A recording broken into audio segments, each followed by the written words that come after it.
Breakdown of the sixth step of Alcoholics Anonymous weakness. We were entirely ready to let God remove our shortcomings. What a task step 6 is, in which we realize from the heading that we have hard work ahead of us, because honestly, what alcoholic, addict, or emotionally ill person is willing to give up the defects in which they delight their carnal desires and have found a distorted pleasure? Who is really willing to start growing up? Who wants to give up being childish in order to become a man? In reality, we sufferers have never been willing to give up our flaws, as we continue to cherish some of them. However, this text will break down the obstacles to our recovery in great depth. The step mentions from the outset a phrase that is very common in AA groups. We will take off our short pants and put on long ones. That is, we will stop having a childish mentality and start behaving and thinking maturely. Since the person who is willing to surrender their character defects is said to have the will and tries to walk and be under the image of the Creator. A much debated question within AA is whether God can remove our character defects, since many sufferers still doubt God's power at this stage. The answer they have been given without hesitation is a resounding yes. God has the power to remove any character defect, even though many alcoholics find this idea embarrassing, presumptuous, and even arrogant. The experience of thousands of alcoholics has proven that this is the case. What's more, each of us has already had this kind of experience. Why? Because it is true that when it came to our alcoholism and drug addiction, no human power could stop us, not even the tears of our parents, our children, our spouses, the sermons of religious leaders, or thousands of methods. We could never stop using. However, we were willing for God to free us from that terrible obsession with consumption, and He began to work in each of us. Isn't it true? There is the proof that each of us has experienced.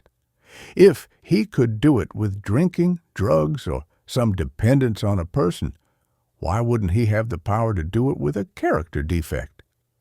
This part makes us understand that both nature and God abhor suicide, since God has endowed us with instincts to fulfill our needs as human beings. However, alcoholics and addicts act against their own nature, as through their consumption they are killing themselves little by little, slowly committing suicide, because the fate of alcoholics and addicts is nothing but madness and death. Today, there is no evidence that God tries to take away our instincts, much less tear them from our lives, since, as we have seen in the previous steps, sexual, material, social, and emotional instincts are fundamental parts of any human being, and we are all endowed with these instincts for the sole purpose of being happy in this earthly life. Most of us are born with natural desires that, if not properly channeled from childhood, will become demands on life, God, and society. Many of these demands are linked to our character flaws, which cause us to act impulsively in ways that hurt those around us. If we ask God to free us from our character flaws, which are pride, lust, anger, greed, gluttony, sloth, and envy, He will have the power to do so. However, without our cooperation, it will be impossible for Him to work and act in our lives, which are full of self-deception and justification. Character defects arise from the disruption of our instincts, which were severely mistreated from childhood, such as traumatic events, rejection, humiliation, poverty, and family violence, among others. It is important to remember that if we are seeking to practice this wonderful step, we must be entirely willing and convinced that no human power can help us in this situation and that only God can help us. It must be emphasized that although we will not be left as white as snow when eradicating our defects, many of us will have to settle for a gradual improvement in our character defects. The core question of this step is, who is truly willing to give up the character defects that have always delighted the alcoholic's life? Honestly, no one is willing to give them up because, in many cases, even though our defects have beaten us down and have often been more burdensome than our drinking, we are not willing to give them up and continue to feed these defects at all costs. Even then, the most committed and dedicated members will discover to our dismay that there is a point where we get stuck, a point where we say, "No, I can't give this up yet." And we will often tread on much more dangerous ground when we shout, "I will never give this up." No one wants to be so proud that others ridicule them for being a braggart, or so greedy that they are accused of being a thief. No one wants their anger to drive them to murder, their lust to incite them to rape, or their gluttony to ruin their health. No one wants to be tormented by the chronic suffering of envy or paralyzed by laziness. Naturally, most human beings do not suffer from these flaws to such an extreme degree. Perhaps many of us feel better and more at ease because we have not reached these extremes. However, when we examine these flaws more closely and honestly, we realize that we have always had these character flaws in our lives, but in a very subtle and hidden way, preventing people from noticing our mental perversities. What we must recognize is that we still enjoy some character flaws.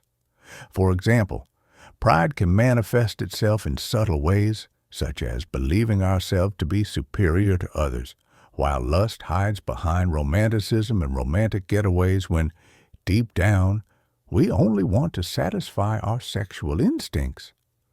We don't really feel anything for the person we say we are in love with. In a very dark corner of the mind, lust is harbored. Sarcasm is a form of hidden anger used to make our enemies feel bad, which is a form of revenge. Another form of anger is found in people who gossip, since by hating the person, they begin to assassinate the individual's personality and ridicule them. However, deep down, the gossip is a cowardly person who does not have the courage to say things to their face. In the case of gluttony, when it does not ruin our health, we have a perfect excuse and call it good taste. We eat and drink more than we should. Envy is another flaw that afflicts our lives, always making comparisons with other people and ultimately making us feel like we are nothing. The envious person believes that other people do not deserve what they have and that they are the ones who should be in their place.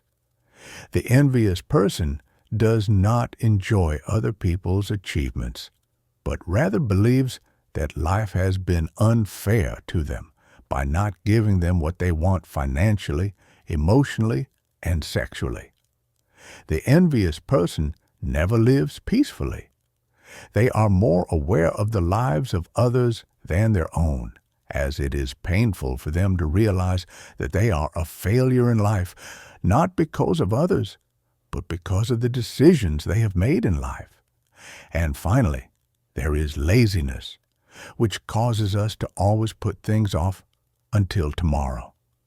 The lazy person is a bankrupt entrepreneur who has big plans and ideas but never finishes anything.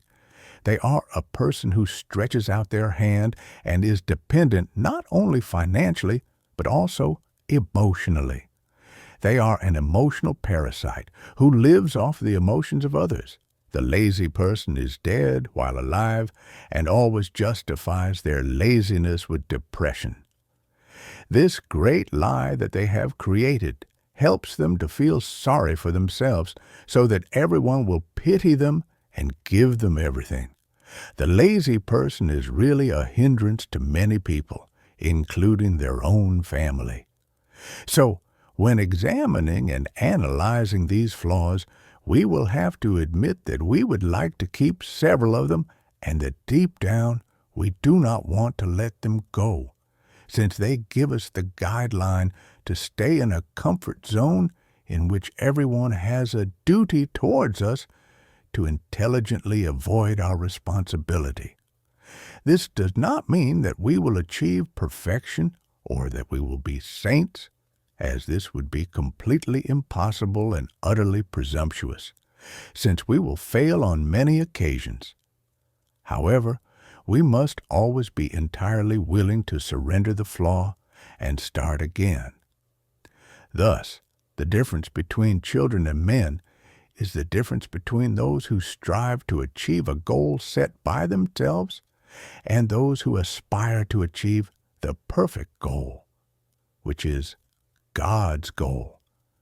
This seems very difficult for the sick person, but you just have to be willing and try to start practicing the sixth step, which begins with the first step, which is acceptance. In order to begin working on a character defect, we will have to admit that we cannot eliminate it with our own resources, and that only an act of providence will help us remove these thoughts. Therefore, if we want to take this step, we must keep perfection in mind and be willing to move in that direction. What we must do now is visualize the defects that we still do not want to surrender, much less surrender.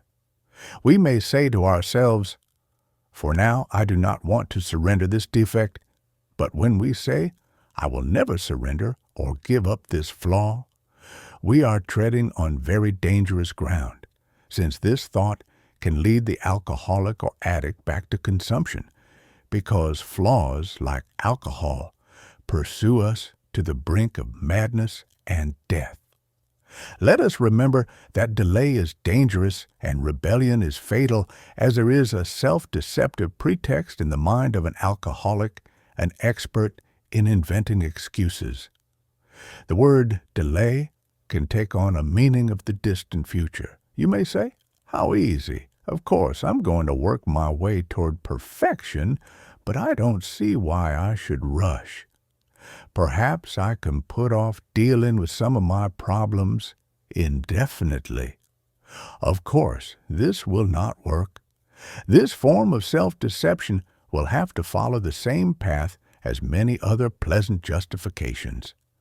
At the very least, we will have to face some of our worst character defects and set to work on eliminating them as soon as we can.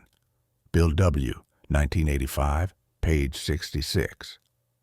That is why we must constantly monitor our character flaws with our sponsor, because if we do not, we will not allow God to begin working in our lives, and we will close the door on Him so that He can begin to work in each of our affairs.